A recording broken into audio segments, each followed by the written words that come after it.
All right, we're here on Mackinac Island with Jan Kinkead. He's the executive director of Detroit Future City. We're hoping that if there's a future city, that foosball is a key part of it, and whether or not he can prove that he's the best in foosball, we're about to find out. Dan, you ever played foosball before? A few times, a very long time ago. All right, then you're probably much more of an expert than I am or ever will. all right, I'm ready. How do you think this is going to fit into our future of Detroit? Well, I think you know, if there's one thing that we know from our action, I'm just going to kick that out there. If there's one thing that we know from our activity is that like this foosball thing, everything we do has got to be strategic and coordinated. and if not, we're going to potentially waste resources that we really have very few of. And every generation likes to have a game of some type. That's right.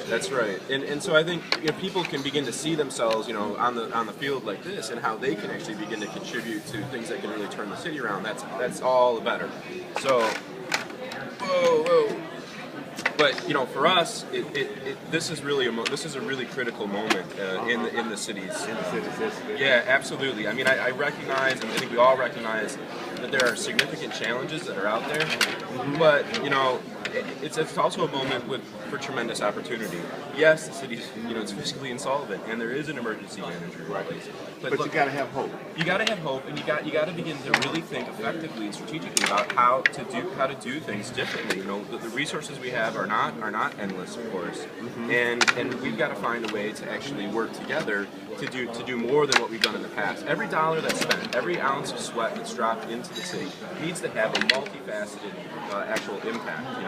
And without that, we may not be able to realize the big changes that we have to realize. I mean, transformation in the city is where we really need to go. How important is it that we already have an infrastructure in place, maybe an older infrastructure that needs to be updated, but we certainly have an infrastructure that's very sophisticated compared to a brand new area where you just got to come in with brand new infrastructure. That's a great point. I mean, first, look, the bottom line is we do have infrastructure in place, robust infrastructure throughout the city of Detroit that was really built on the industrial core of what the city has always been.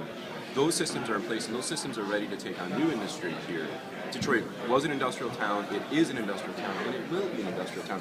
But look, that means more innovative industry as we move forward. It's already happening within the city, and it's happening in a way that's actually fostering more of an agglomeration economy, small-scale firms exchanging ideas, information technology along the way, and building up a kind of network of support throughout that, which is very different than the vertical integration model that we developed in the past, which actually didn't do us a lot of good. So those same infrastructure systems, though, that supported in vertical integration are now there for this agglomeration economy. We're seeing it already kind of come together. And as we do that, the second big part for the infrastructure system is that Detroit has the opportunity to actually use its land to contribute to a new type of infrastructure, a 21st century green infrastructure that can replace more costly gray infrastructure systems. So we have combined sewer overflow systems within the city of Detroit, right? Where all the stormwater and waste from buildings kind of comes together and it gets processed.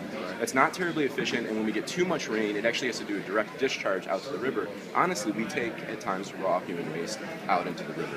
That's not good. It's not good environmentally, it's not good fiscally, because every time we do it above the federally mandated limit, we actually have to pay a fine. And so I think the annual limit is somewhere around 5 or 6, and in 2011 we had 36 discharges.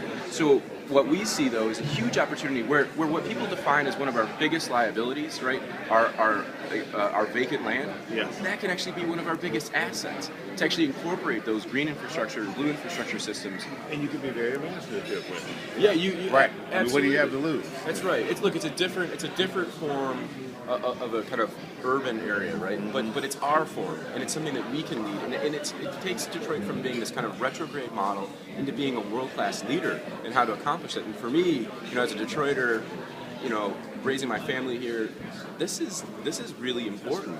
This is a time for Detroit to really turn the corner and to head into a direction that we all feel can be sustainable over the long haul, environmentally as well as fiscally. You got a good guide for them to start with. That's right. Well, if they don't know, they can say. If they say, "Well, I don't know where to begin," well, you can hand them that. Let's say 20-pound book. That's right. That's right. Get started now. That's right. Yeah, exactly. Yeah. And hopefully foosball will be in the future as well. I agree. Okay. Thank you.